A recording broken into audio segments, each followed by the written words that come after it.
Good evening everyone, and welcome to our fourth and final webinar in our series Be Your Best You. So just before we kick off everything, can I just make sure that everyone can hear us? If you want to type something into the chat or do a quick hand raise, that would be great. And it would be useful for tonight if you've got a pen and paper handy, because we're going to be asking some questions and you might want to just jot a few things down.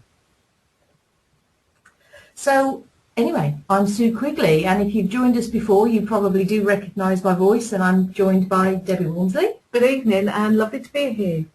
As we've told you before, but we've got a few new people on the webinar tonight. We are both personal coaches, especially for professional women, but we also do training and development workshops as well. So, and the slide that you can see has shown past webinars we've done and some dates for some upcoming workshops. So over the last 3 webinars we covered quite a bit, and we've called our series Be Your Best You. And the reason we called them that is because certainly in our experiences, Debbie and I have realised that we don't always turn up as the best version of ourselves. So when we turn up in whatever role we have in life, I mean by if that's a wife, it can be a mother, a sister, a friend or work colleague. And we've designed these webinars to show you how small changes can really make big impacts on how things turn out, and how they're quite simple changes and all achievable. And all it takes really is a change of mindset and an intention. And over the webinar, some of the things we've looked at include values, the importance of having healthy boundaries, and I do hope that you've started to put some of those in place and already started realising how much benefit you get from them.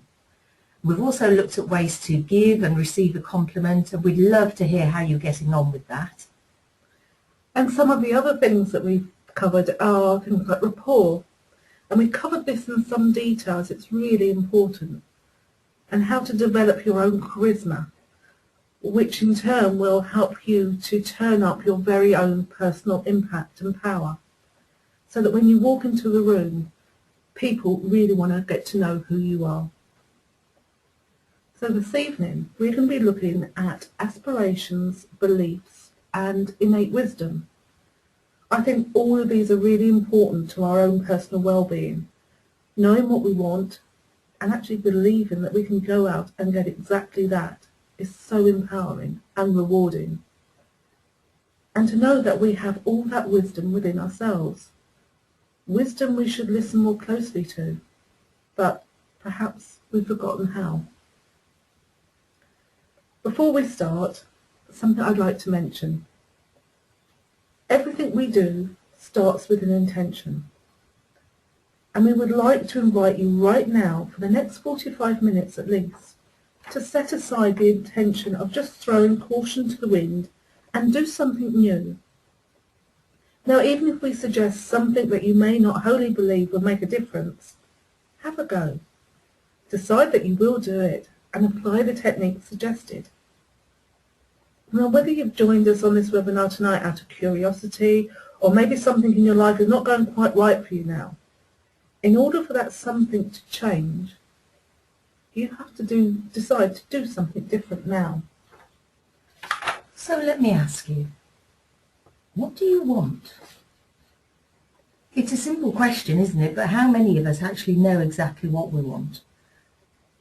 I think it's fair to say we can probably bring to mind exactly what we don't want, but when it comes to being specific about what it is we'd actually like, well, it's sometimes not that easy to narrow down.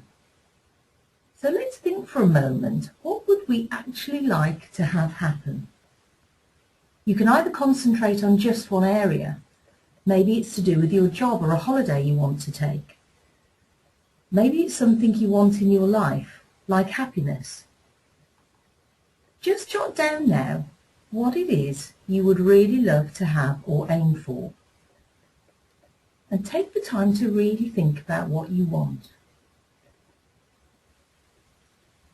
So if nothing comes to mind, think about this. If there were a miracle tonight, and when you woke up tomorrow everything is exactly how you'd like it to be, how would you know a miracle had occurred? What would you see, hear and feel?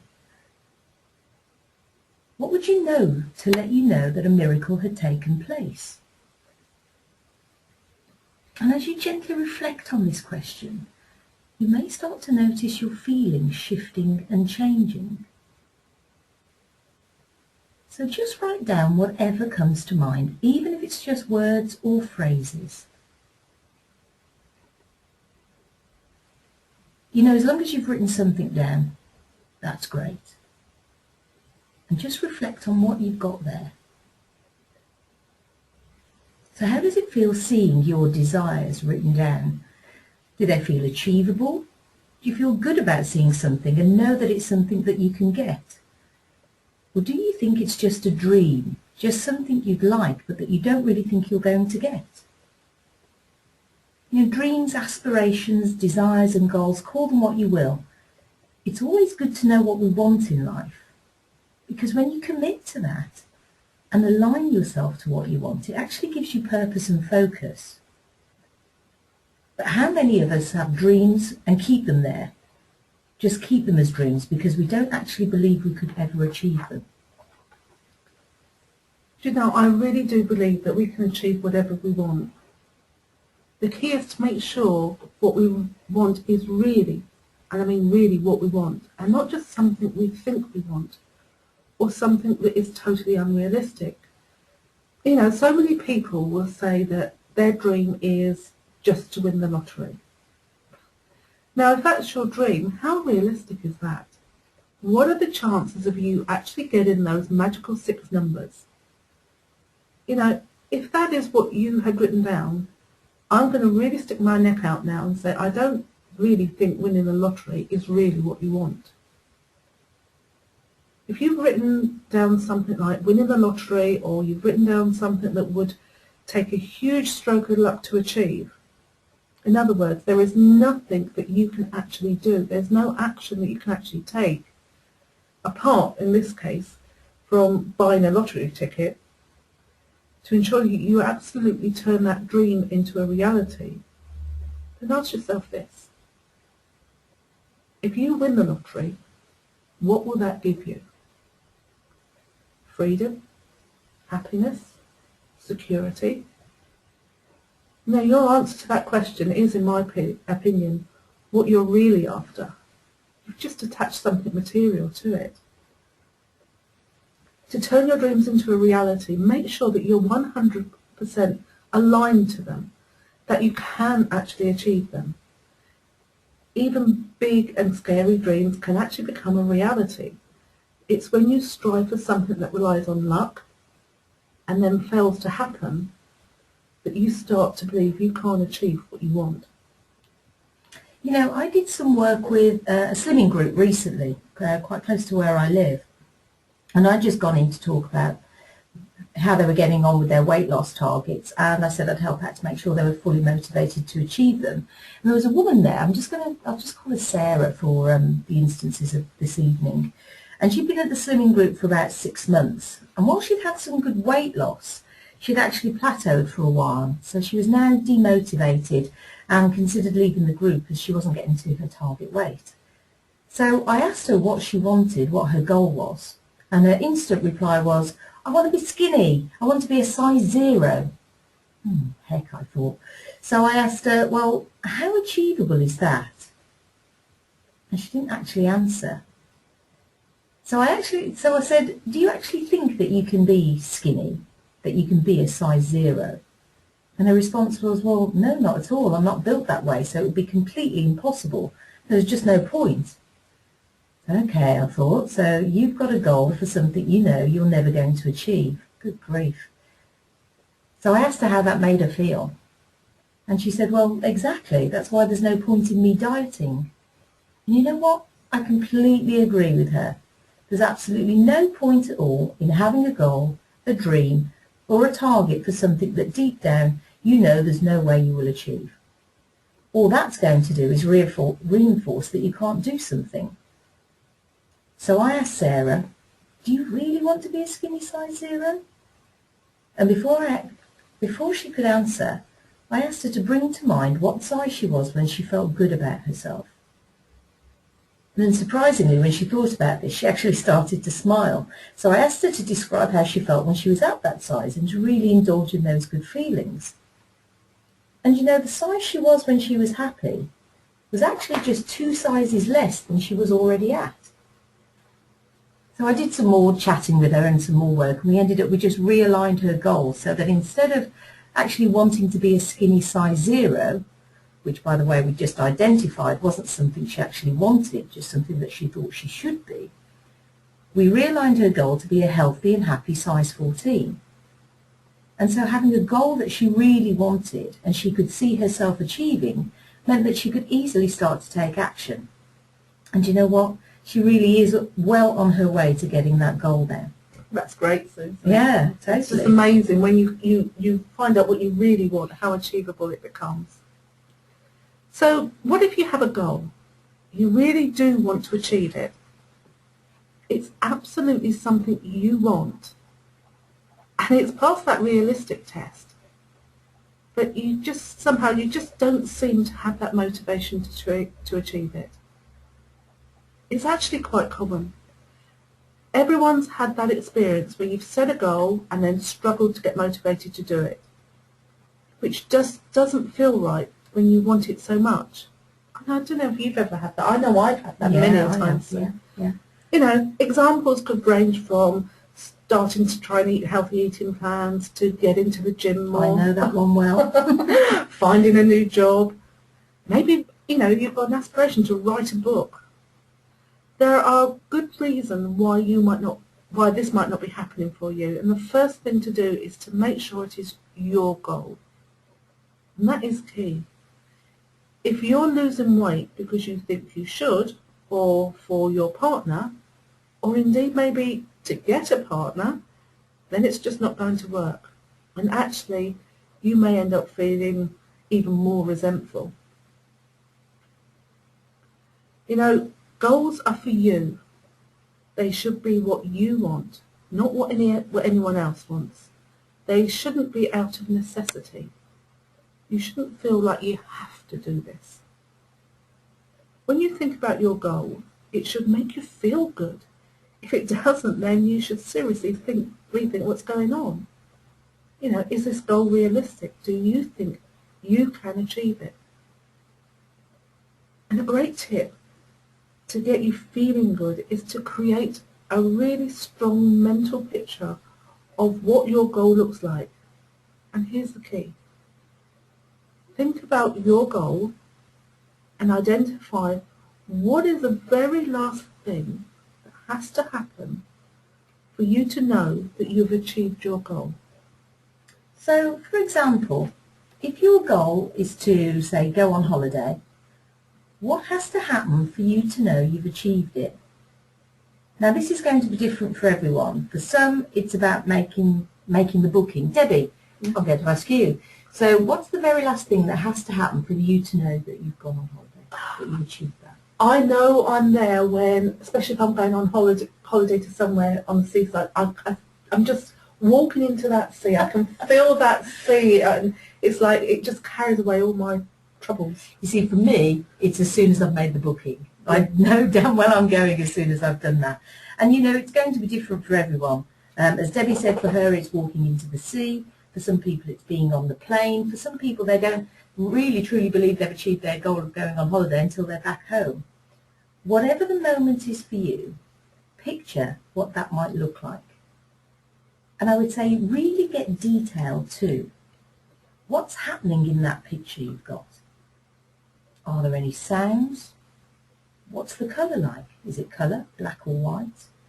Can you intensify it? Are there any smells? Oh, imagine being a bit fish and chips. See, I think seaweed. We're all different. And what are you feeling? Make that picture as compelling as possible and increase those good feelings that you get. And if it helps, write all of this down. But if you do, here's another tip. If you write it down as if it's actually happening. So sticking with the holiday idea, for example, you could say, it's the 5th of July and I'm sitting on the beach. I'm sitting on the beach in Saint-Tropez in my deck chair. Then describe in great detail what's actually going on. Because what this does is it really helps you identify with the goal, and it gives you a really compelling goal to get excited about.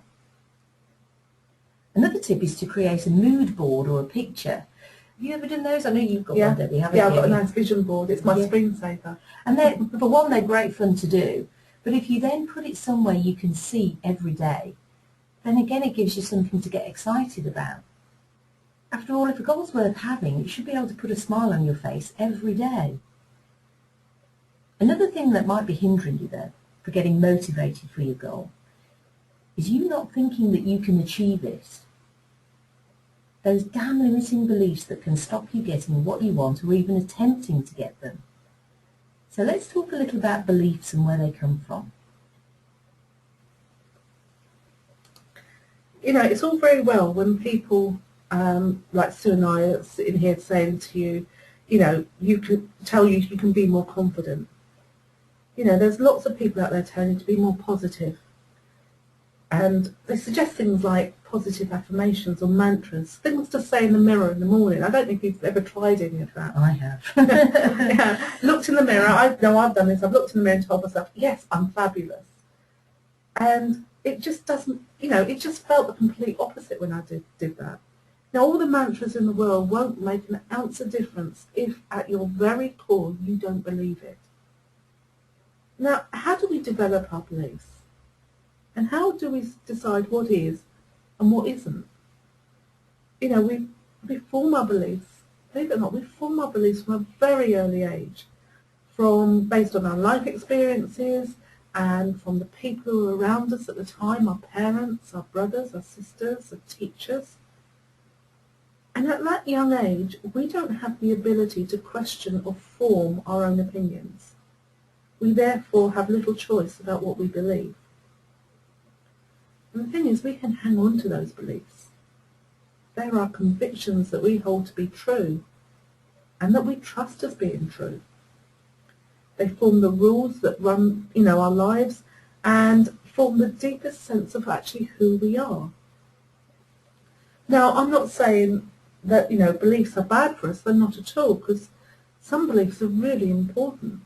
In fact, they're vital for our survival, because without them we would seriously struggle to function. We would not know what was safe, what's dangerous, who to trust, and who to run away from. And we would have to judge each new experience on its own merits. But there are some beliefs that are good to have. Confidence is a belief, and it's actually defined in the dictionary as being so. And that's great to have. And if you've had that feeling, when everything's gone right and you feel really confident about something, you don't even think about it, do you? Your belief is already there, so you don't need to question what you're doing. You just get on with it and do it, and it feels great. It's a good belief to have. As I said, some beliefs are there to keep us safe.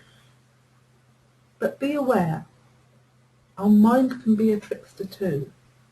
And sometimes what we deem as safe just keeps us in our comfort zone. Safe does not always equate to being happy, fulfilled, or successful. Some of the beliefs we hold on to do not serve us well, and it's these beliefs that we should look to change. These are the parts of ourselves that are holding us back from doing what we want to do. So have a think. Are you achieving everything you want in your life? And I mean everything. Or have you settled where you are just because you think that's as far as you want to go, or you believe that's as far as you can go? We're all capable of doing whatever it is we want to do. And if you hear that sentence and think, what a load of rubbish, then I suggest that you have some beliefs that are limiting you from thinking that you can do more.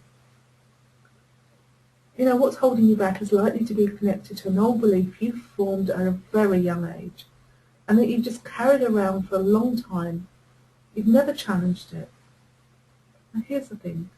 The beliefs you had about you, what you could and couldn't do when you were 7 years old, no longer apply, though you may have convinced yourself that they were valid.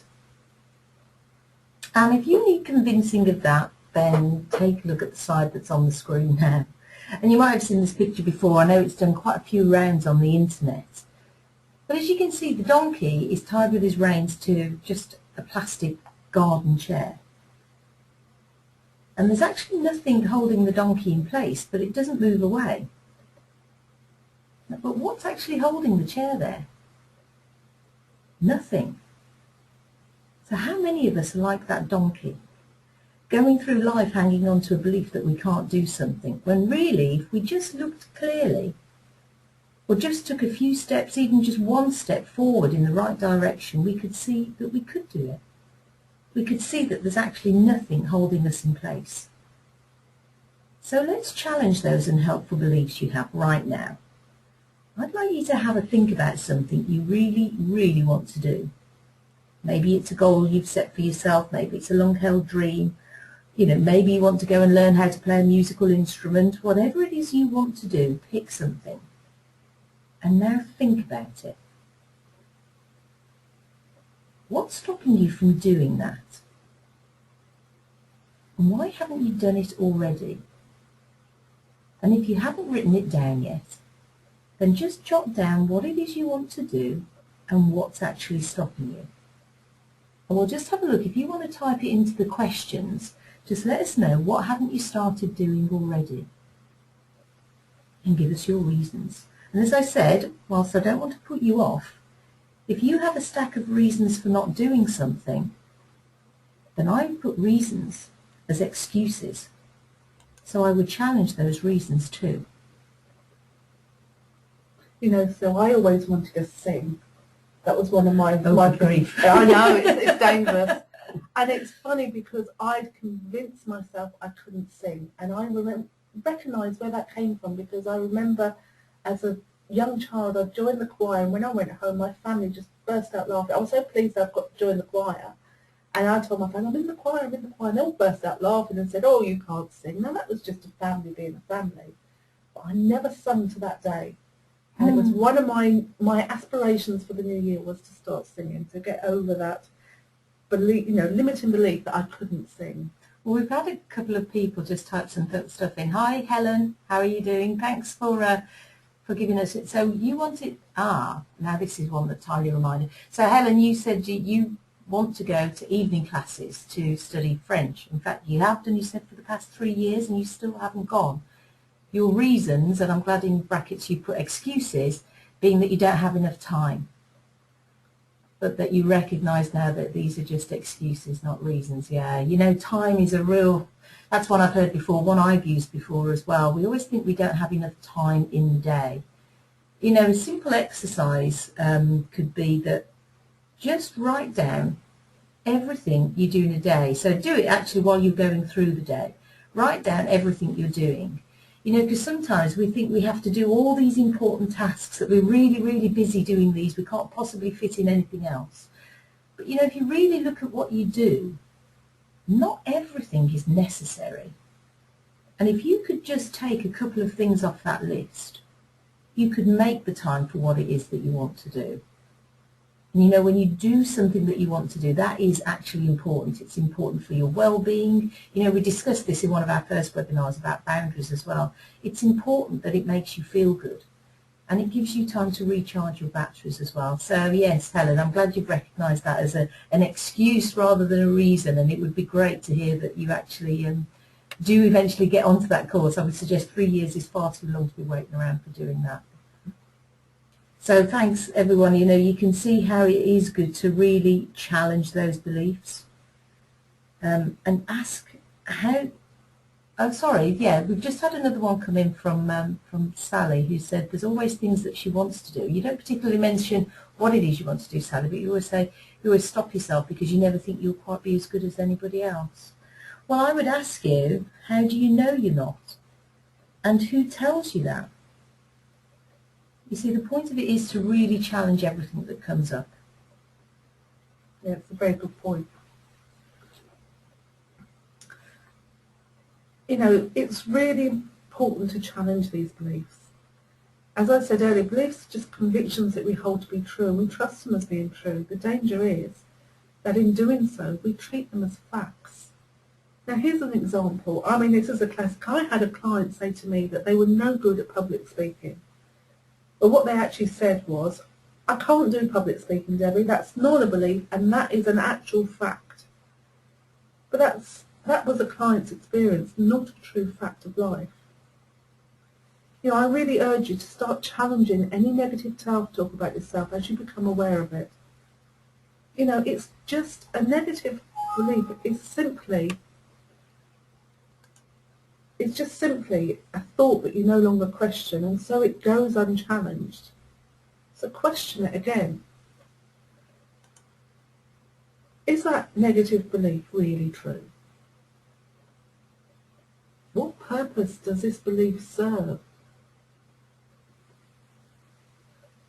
Is this belief useful? Does the belief empower you? And really importantly, what is it worth to you to change this belief? You know, confidence is all about having more empowering beliefs rather than limiting ones. So just my story here. I used to be really scared, really fearful of presenting to people. Just anything, just standing up in front of anybody and talking about anything really put the frights on me. So much so that I always avoided it. I avoided it at school, and I avoided it when I started work. And I can't even remember what caused the fear in the first place. And you know, for so long I successfully managed to avoid any situations that would involve me standing up and presenting in front of people. I just managed to hold on to the fear. And I didn't challenge it, I didn't question it, and the fear just grew. And it grew so big that I just almost got stuck in it. But you know what was amazing was it seemed to be then that everything I did, every job I went for, I kept getting given presentations to do. Now I was brilliant at avoiding them, but it just started to get more and more frequent that the more jobs I went for, they all seemed to involve presenting of some sort. I just couldn't get away from it. And you know, I then ended up obviously in the position where I just couldn't avoid it any longer. I was in a job where I had to do presentations to people, and there's no way I could back out. And you know, when it got to this point, I made myself ill. I physically made myself ill through the fear of having to do it. And you know, looking back now, my response was so irrational and totally thought-based. The embarrassing thing is I hadn't even had a bad experience of presenting at all. I'd had no experience at all. At some point, I just decided it was something I couldn't do, and then with the help of my wonderfully powerful imagination, I turned it into this massive fear. So, you know, on the day I had to go and do this presentation, as I said, I made myself ill in the run-up to it. And I mean physically ill. I was in the toilets vomiting in the run-up to this presentation. But then I was in the room, my name was called out to go up, and I realised at that point, well, I can't back out now. No backing out, unless I was going to faint or something, which I would never have done. I couldn't get out of it, so I just had to go and do it. So I got up there and I did it. And guess what? Well, I'm not going to pretend it was the best presentation ever. I'm not going to say I had a standing ovation, but I did do it. And no one walked out. And guess what? It was okay. It wasn't so bad at all. And you know, the feeling I had afterwards was incredible. Well, as well as thinking what on earth was I worried about, and actually why did I put myself through all of that? The feeling of doing it was just amazing. I faced my fear. Not only did I survive, I actually thrived. So if you're feeling fearful of something, I would honestly urge you to really think about it. What is actually making you frightened, and where does that fear come from? What is it based on? And just take one little step forward, because you'll feel amazing afterwards. You know, I came across something the other day on Facebook, and I don't usually share these things. You know, on Facebook people are always putting up quotes and stuff like that. Yeah. I do it myself. I just came across something that so resonated with me. I just wanted to share it. So if you don't mind indulging me for a moment, just listen. Start now. Start where you are. Start with fear. Start with pain. Start with doubt. Start with hand shaking. Start with voice trembling, but start. Start and don't stop. Start where you are, with just what you have. Just start. And you know, I just so believe that. I think everybody should. Absolutely. Thanks for that, Sue. I can resonate with Thank all you of for that. indulging me with that. You're welcome, you're welcome.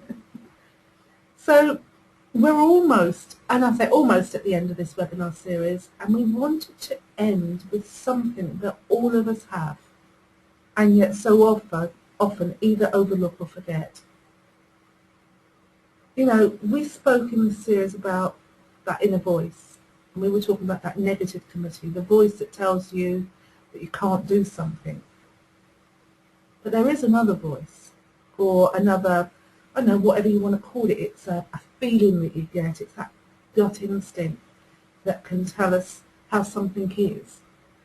Call it intuition, call it innate wisdom, whatever is right for you. Call it whatever is right for you. But how many times have you had a great thought and then immediately talked yourself out of it with logic and reasoning? Maybe it's a goal that you wanted to achieve, and in the moment, you know, in that moment you thought, great, I'd love to do this. But then almost immediately, your logical mind tells you, don't be so silly, you could never do that, you can't afford that, or whatever it says. On the other hand, have you ever had a moment where you make a decision, then you talk yourself out of it, and then in the end, you realise that you should have gone with your first thought? You might think, oh, God, why didn't I do that? Why didn't I listen to myself? Why didn't I just trust my instinct? And it's that first thought moment that we want to talk about now. You see, I believe we all have innate wisdom. Call it intuition, insight, or guidance, whatever term you use. This is the little voice inside you that represents the real you. It's the you after stripping away everyone else's standards and expectations. It's knowledge that comes from quietening the mind, setting aside the ego, setting aside your ideas of how things should be, and listening and feeling for what feels truly right. But, as we've covered earlier in this series, listening to ourselves can get tricky. You know, often our innate wisdom is a mere whisper. It's a murmur that's especially hard to hear over that harsh inner critic, the critic that drowns out your authentic voice. So it might be that your wisdom, your intuition expresses a specific desire, goal or need, and then your inner critic, that negativity committee, that immediately squashes it. For example, you could have your intuition tell you to write a book, and in that moment it feels right. Write a book, you hear, and you get all excited about it. And then in comes the negative committee with, you can't write a book. Who do you think you are? What makes you so special? Nobody cares what you have to say. You see, living in our heads is another way that we hush out that innate wisdom that we have. And this happens when we think about how we should act or how we should be. There's a real difference to acting from your conscious mind, the place where that negative committee, that inner critic lives. There's a real difference from there to acting from a deeper place, from the heart, and from your wisdom. And this place feels much more grounded and natural.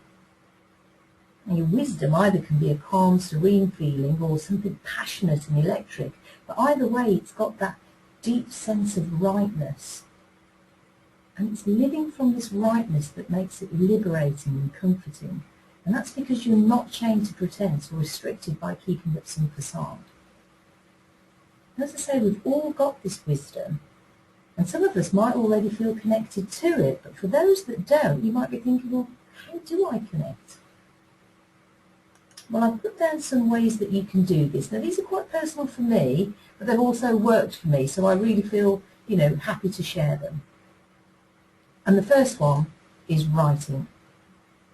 write everything down. You know, just get a piece of paper and just pour all your doubts, your fears, your dreams, your thoughts and visions just onto that blank page. Just write. Just let the words come out. Let your inner critic yell and scream, but keep writing. You know, the more you write, it helps to chip away the layers of that inner critic. And you'll soon find that actually you start coming out with some really positive words that feel good to you. Eventually that innate wisdom, that truth just starts to bubble up. Now the second point is relax. Now I know that sounds quite easy, doesn't it? But if you find relaxing pastimes, it gives your mind time to quieten down and it allows those cluttered thoughts just to drop away. Now typically, you know, of course, things like yoga and meditation are perfect for this, but it's what works for you. So if it's more relaxing for you just to go out for a walk, be out in nature, that's great. You know, for some people it simply is sitting down with a mug of tea and having everything switched off. Perhaps your partner and the kids are out of the house, you're all alone. Turn off the internet, turn off your phone and just sit and have some quiet time. You know, this is the way, when you do that you can distinguish between your thoughts, so you can access your true desires and what you just think you should have and be. Things that quieten your mind and engage the heart actually then connect you to your inner wisdom. As your thoughts are allowed to just flow, you start to get thoughts about things that really make you feel good and guide you towards the things you most desire. And the third thing is do something that scares you. You know, we've all got a tendency to play small, to stay quiet and let that inner critic run our lives. Yet I also believe our wisdom has bigger plans for us. I spoke earlier about my fear of presenting, and it seemed to me the more I held the fear, the more I seemed to bump up against opportunities to present. So the more I avoided them, the more opportunities came up and the harder it became until it was impossible to avoid. I now truly believe that this was wisdom pointing me towards what I should be doing. And it was as if it wanted me to push through, to face that fear. Because what actually happened when I did, as well as feeling amazing, I actually came to a realization that the biggest thing I feared was actually something I really enjoyed. You know, the story doesn't end there for me, because what actually happened with presenting was I enjoyed it so much, I'm now making a business out of it. I'm actually following what I believe is my life plan, my purpose. But if I hadn't pushed through that fear, I wouldn't be here talking to you now. And I would probably still be living a life that didn't feel right. Listening to our inner wisdom helps us connect with others on a much deeper level, and it allows us to be our most genuine, most real self, and it's simply just more satisfying. I can honestly say, in my opinion, that wisdom is trying to guide you to your most fulfilled, joyful life. So it's really worth taking the time to connect with that and just listen to what it's trying to tell you. You know, over the course of these 4 webinars that we've done, we have covered an awful lot. And if there's anybody on listening tonight that hasn't heard any of the other webinars, all 4 webinars are available as recordings, and just contact us and we'll send you the link so that you can have access to all 4 webinars. But we hope that the information we've given you found really valuable and you've started to put it all together. Because what will all this information do for you? Well, by now you should understand what is important to you and what motivates you to do things. Now you've got the tools so that you can set healthy boundaries so that you really respect yourself. And when you respect yourself, others will too. You now know how to feel at ease around people and to be comfortable taking a compliment. We discussed, women are not very good at taking compliments. But you should now be really comfortable about taking a compliment and giving them as well. You can now walk into any room with anybody, and instantly know how you can create rapport with people, and how this will really turn up your own charisma. And this evening we've shown you how you can set achievable and realistic goals for yourself. How you can really believe in yourself and who you are and feel really good about that. And how you can learn to trust yourself and your own inner wisdom. But now, it's up to you. We can give you all the support, we can give you the information, the tools and the techniques. But the thing is, it's up to you now to take some action. Because if you keep doing the same old things, guess what? You're going to keep getting the same old results. So, what makes the difference between the people who are confident and always at their best and the people who are a bit stuck where they are no matter how bad they want to change? Just wanting change is not enough.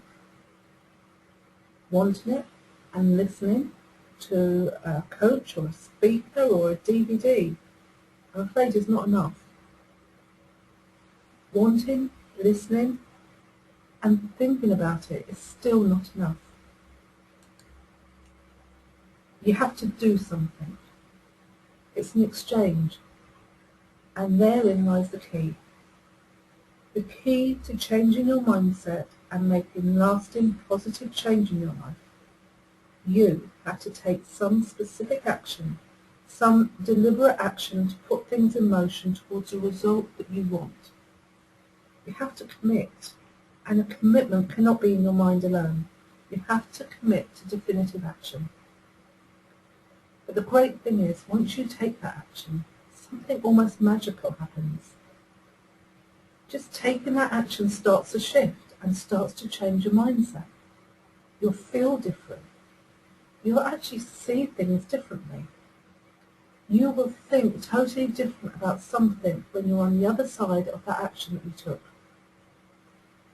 And both Sue and I hope that you have found the things you can now take action on, and that the tips and techniques that we've given you are invaluable in enabling you to start to experience the life that you truly deserve.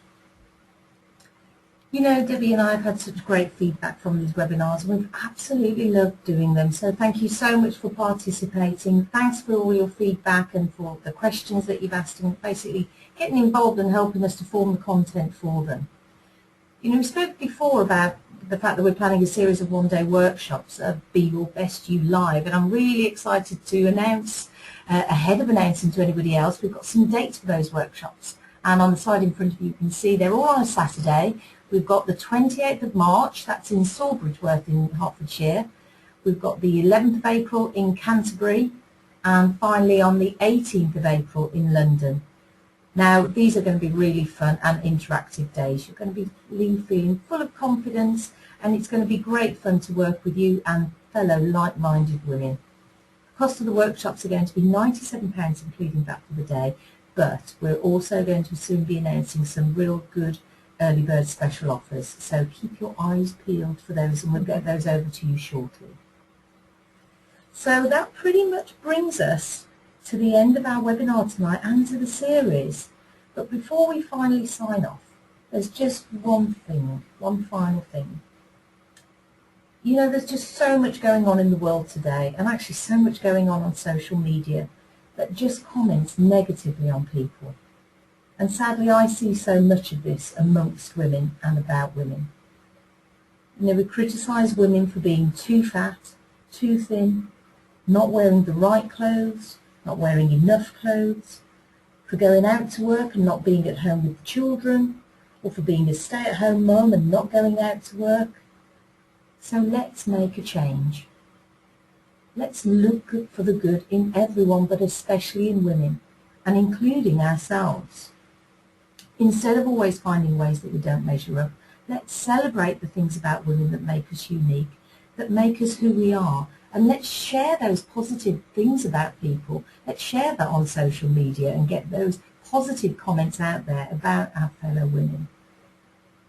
So what is just one small thing that you can do today to embrace your individuality and celebrate yourself and that you're women, just as we all are. Thank you ever so much. It's been great to connect with you, and please do stay in touch, and we can't wait to see some of you on our workshops, and thanks for those that have already expressed an interest in attending. We look forward to seeing you there. Thank you so much. It's been an absolute delight. And Sue and I would welcome any feedback that you have as well. But as Sue said, we really look forward to seeing you on the workshops and staying in touch. Thank you so much. Have a lovely evening. Good evening. Have a nice night. Bye.